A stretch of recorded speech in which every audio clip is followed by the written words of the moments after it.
la 36e commémoration de la disparition de Thomas Sankara, le Sankara Day.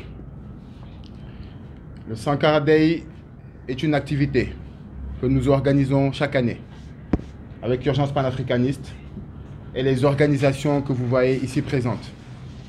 Le Sankara Day est une occasion pour nous, en tant qu'Africains du Sénégal, de nous rappeler, même si en réalité nous n'avons jamais oublié la vie, la vision, mais surtout la politique de Thomas Sankara.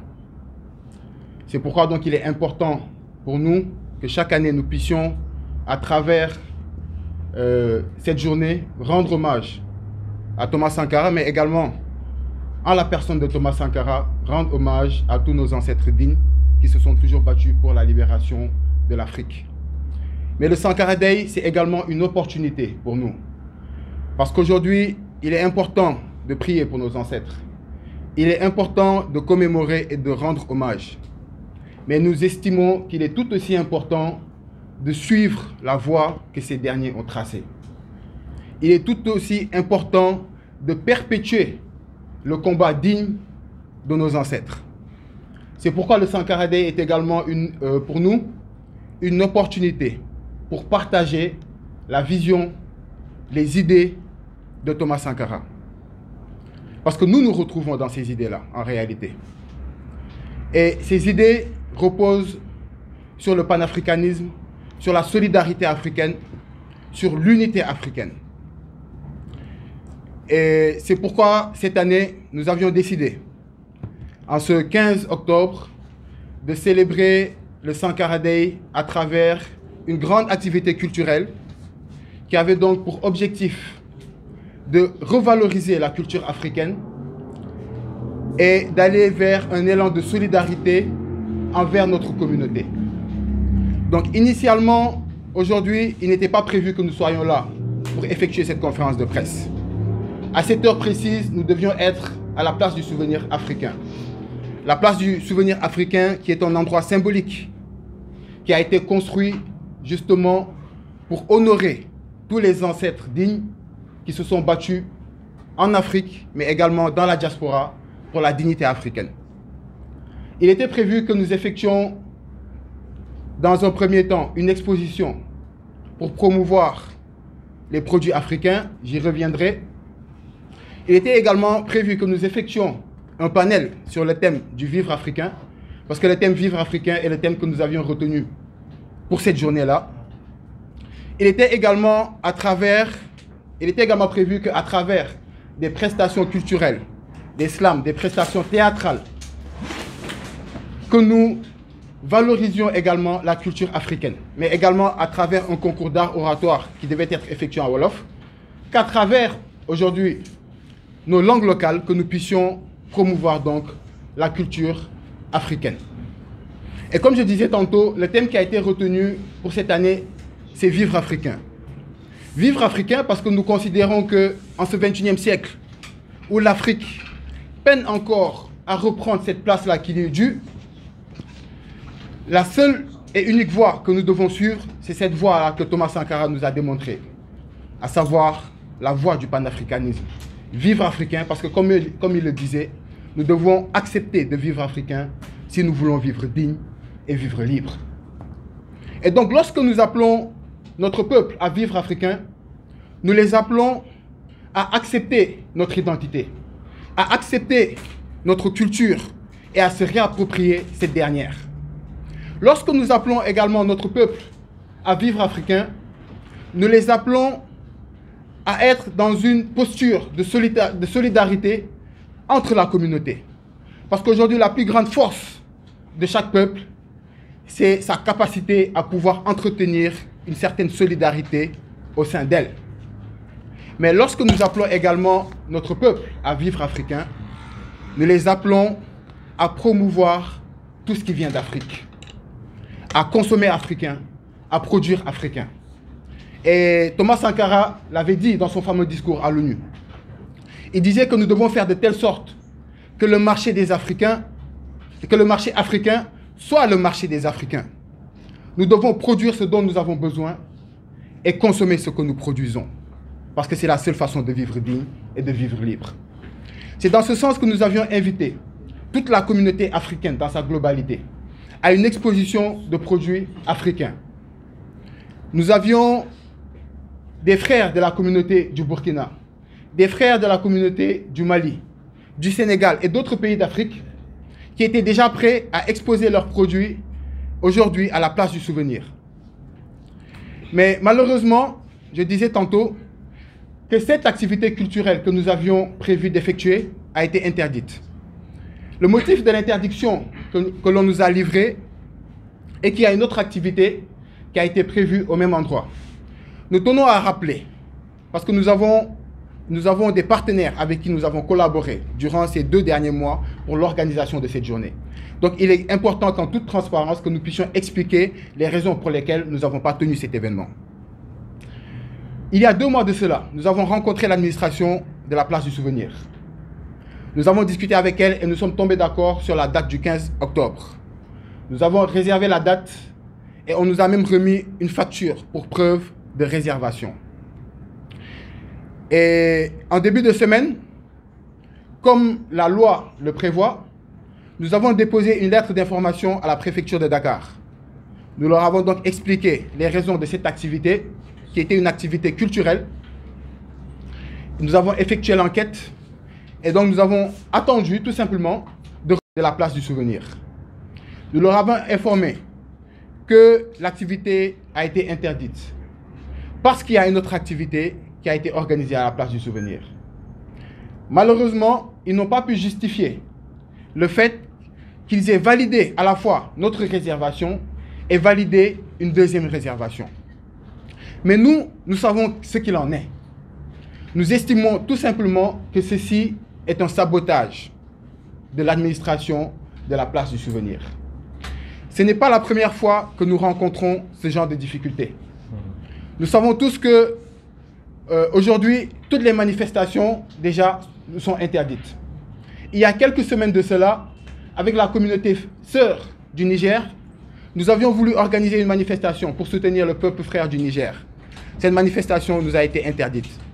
D'autres organisations sœurs de la société civile ont à plusieurs reprises tenté d'effectuer des mobilisations pacifiques qui leur ont été interdites. N'empêche, nous tenons à dénoncer avec la dernière énergie cette interdiction, mais également la manière dont ça a été fait. Aujourd'hui, la place du souvenir a réservé pour 2 organisations. Nous sommes aujourd'hui même dans le droit de pouvoir leur poursuivre judiciairement. Parce que nous avons notre réservation et nous avons notre facture. Mais nous avons décidé de ne pas le faire.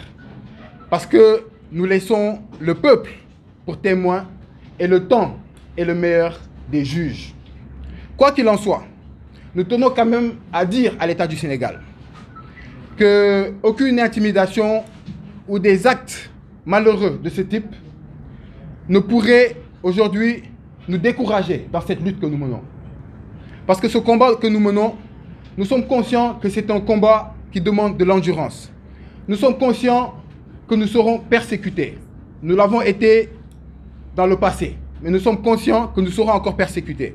Nous sommes conscients que nous continuerons à être intimidés. Mais aucune persécution, aucune intimidation ne pourra aujourd'hui nous faire arrêter ce combat dans lequel nous nous sommes lancés. Parce que nous le faisons pour l'honneur de nos ancêtres, mais nous le faisons également pour la dignité de notre peuple. Voilà le message que nous voulons faire passer et dire aujourd'hui qu'il est important, comme nous l'avions prévu, de le faire aujourd'hui pour célébrer cette journée de Sankara Day, dont le thème, je disais tout à l'heure, c'est Vivre africain. Nous aimerions lancer ce message de Vivre africain à toute la communauté africaine d'Afrique et de la diaspora. Nous aimerions leur dire qu'aujourd'hui, le panafricanisme, pour reprendre les propos de Kwame Nkrumah, est la seule et unique issue pour la libération de l'Afrique. Aujourd'hui, si en réalité nous voulons nous libérer de la domination occidentale, si nous voulons nous libérer du néocolonialisme et de l'impérialisme occidental, nous devons être capables de créer une certaine solidarité au sein de notre communauté.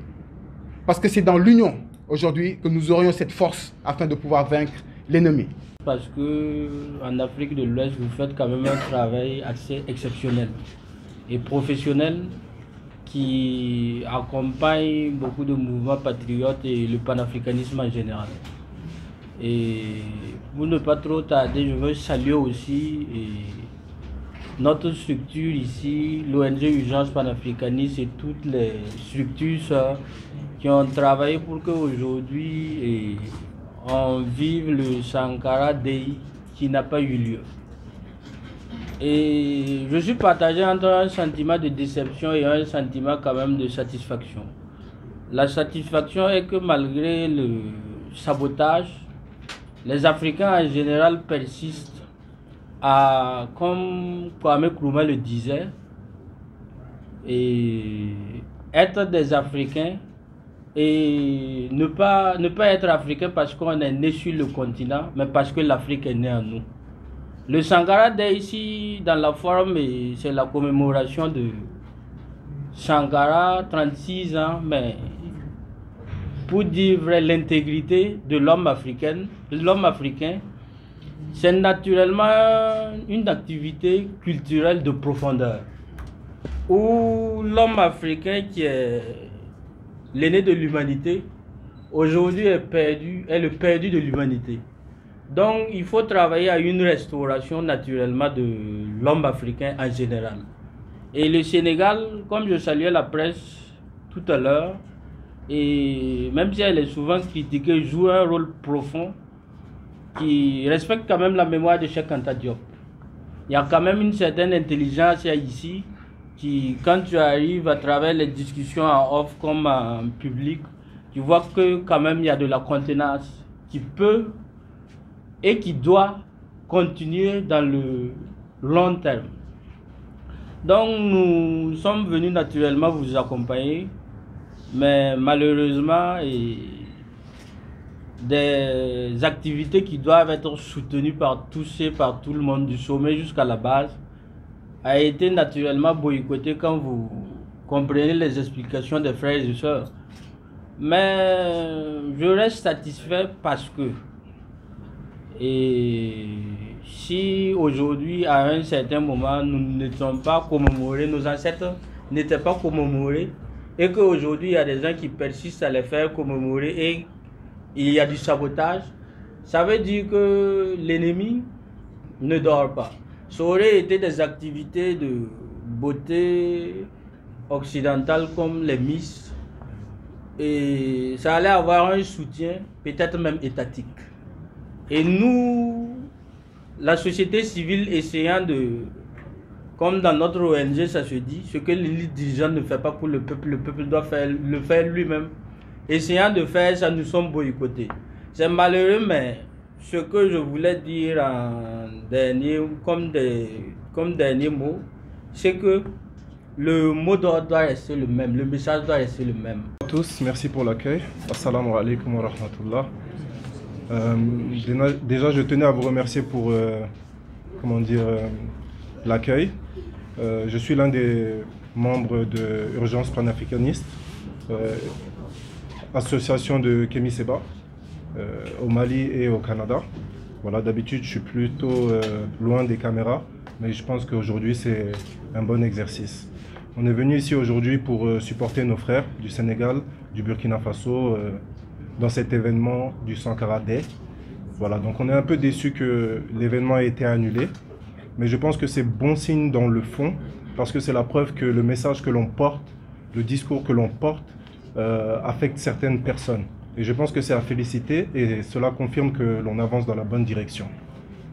Le dernier point que je voulais ajouter, c'est que voilà, Sankara, c'est un personnage important à mon égard, dans le sens où c'est l'une des personnalités qui m'a motivé, moi étant issu de la diaspora. Voilà, j'ai grandi en France, j'étais au Canada, à rentrer sur le continent depuis 1 an maintenant au Mali, à investir physiquement et psychologiquement.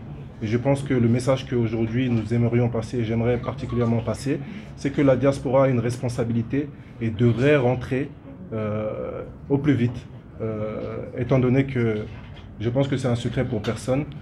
L'Afrique est le continent le plus riche en termes de population, en termes de main-d'œuvre, en termes de ressources et en termes de culture. Donc voilà, c'était le message que j'avais à passer aujourd'hui. Merci à